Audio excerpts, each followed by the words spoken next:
For the past 6 years, I've been building a company called Peg Africa.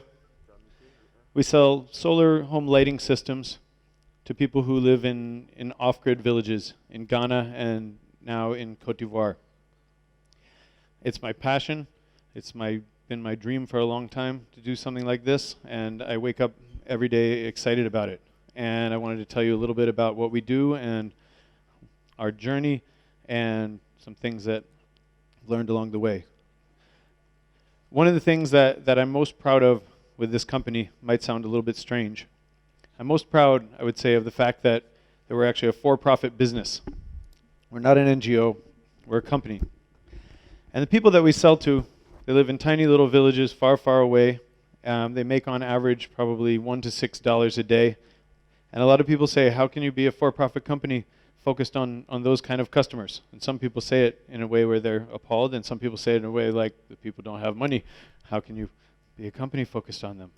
But I think that in some situations, it's actually a way, way better way to help people. So my goal is not to make money. The goal is to help people.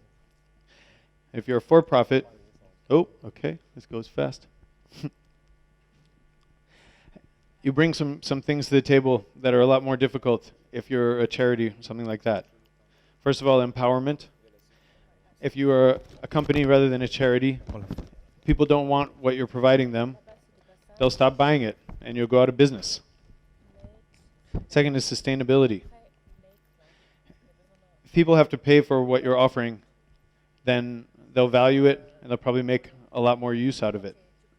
And finally, scalability. The problems that need to be solved in this world and the problems that we're trying to solve are so big.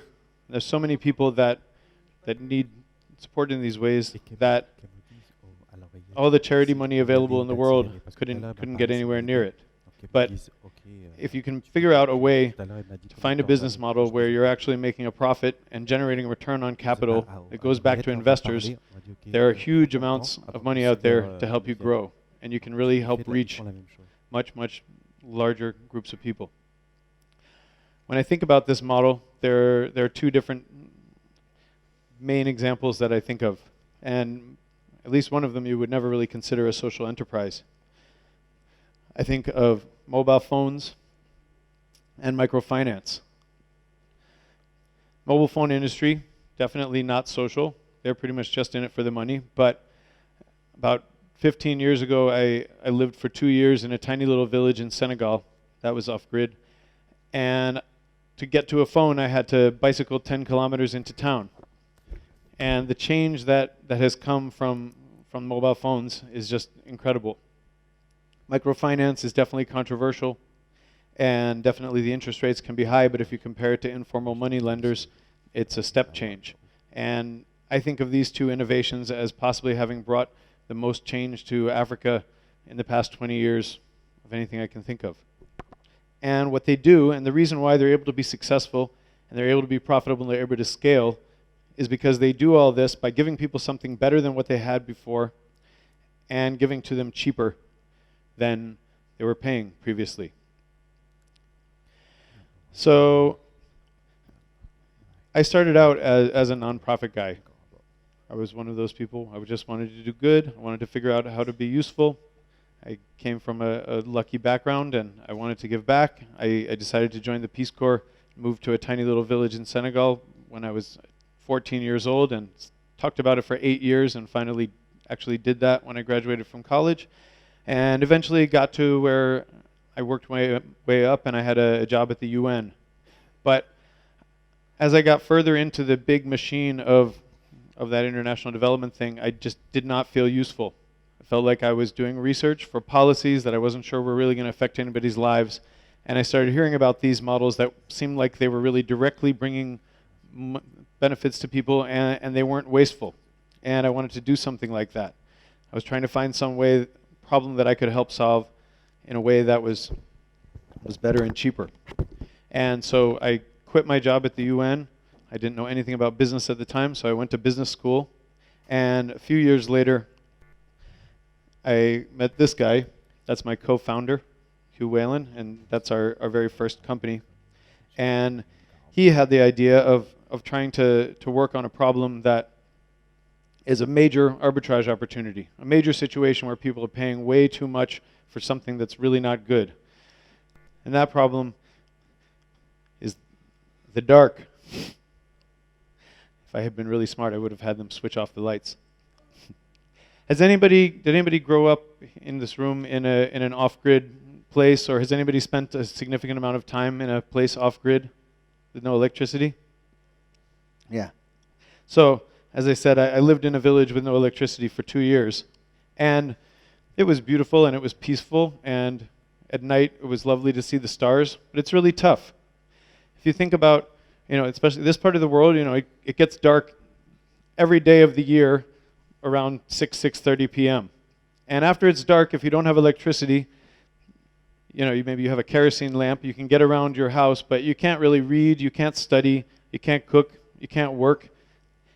If your family maybe has one flashlight, if you're a kid, you want to study, and then your mom takes the flashlight so she can cook and you can't study anymore. If you have a phone, you have to go kilometers into town to charge it, so you can only do that a couple times a week. And you have to buy batteries all the time. And you end up paying for this terrible amount of level of service a lot more than somebody who's connected to the grid. And technology has the potential to really change that. And this is what we set out to try to help with. A solar lighting system. This is a system that we currently sell. I have a demo I'll show you guys afterwards if anybody's interested at the cocktail. We've got 3 bright lights which light up a house inside and out, so everybody can do everything at the same time. It includes a solar charged radio, flashlight, and a phone charger. So you can pretty much take care of all your needs. We now have bigger systems even that have TVs. And it costs way, way less than what people were paying for kerosene and batteries and phone charging. It costs so much less, I actually made a chart that the clicker might not work on. If you think about somebody who's buying kerosene and batteries, they spend maybe $4 weekly. That means they're spending about $200 a year. Then they got to replace the radios and lamps and flashlights. They're spending another $50. It's around $260 a year. And if you think about that over 5 years, that's about $1,300. With a solar home system, you pay about $250, and that's all you pay. You're done. So they save over $1,000 on this thing that's way, way better. So why doesn't everybody have one? Well, the big problem is upfront cost. $250 is a heck of a lot of money for somebody who makes $1 to $6 a day. Either they don't have that money, or they do, but they don't really trust something like this very much because there's a lot of Chinese junk out there, and it's too big an investment to spend all at once. So you have to figure out a way to give it to them so they can pay the same way they were paying for kerosene over time.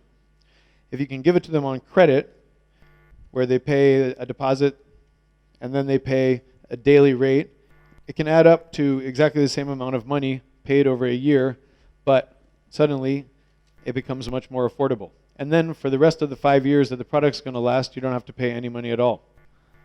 So this is what we were thinking about, and this is what we really wanted to do. So we tried to do this initially with microfinance banks, but these customers are really difficult for a microfinance bank, or a regular bank, any kind of microfinance bank, because not that they're necessarily bad payers, but it's really hard to tell. They live way out in these villages. They don't have a credit rating because they've never done electronic transactions. And they don't have any collateral that you'd use to take away if they don't pay. So how do you possibly sell to them on credit? Well, there's this new mechanism called pay-as-you-go solar that we've been using for the past 3 years. Started in East Africa, and we are one of the first ones to do it in West Africa. And what it has is a metered system, where inside the device there's a meter. They buy credit on the meter by paying off their loan, and if they stop buying credit, the device runs down and it stops working. So the system actually acts as own collateral. Oh, yeah. The second major innovation is mobile money. A lot of you guys have heard of that, I'm sure, but it's basically, if you haven't, it's a bank account tied to your mobile phone number. So people can make electronic transactions and send money to friends, relatives, or service providers like us. That means we don't have to go collect all the money, and it means there's an electronic record of everything people pay. So now, not only are we bringing these people light, we're bringing them financial inclusion. Because after they've paid off the device, we've got collateral sitting in their house for another 5 years, a device we could switch off, and we've got a year of payment transactions. So now if they need other things on credit, they're suddenly a very good customer if they've been a good payer. We sell them clean cook stoves, smartphones, and solar TVs as add-on products afterwards.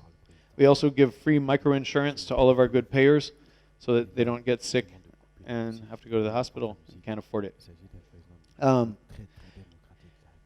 was going to give a few tips about the journey and the difficulties, but it looks like we're running out of time. Very, very quickly, some of the things that I say to people that are interested in doing this kind of thing. It's been a really, really long and difficult journey. I decided I wanted to do social enterprise about 10 years ago, and I went to school, and then I spent 2 years working for a startup that didn't start up, who I didn't get along at all with the founder. I didn't know if I was ever going to get anywhere. I came and joined Hugh in Ghana, took a major risk on that. We spent 2 years changing business models about 4 times and changing suppliers about 5 times.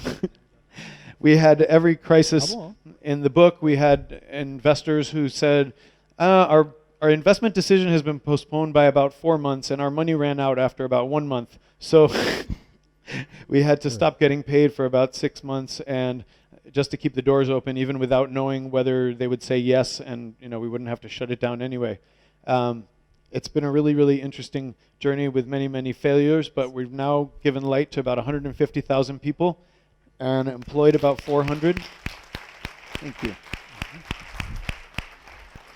And yeah, it's been great, and I feel really honored to be here.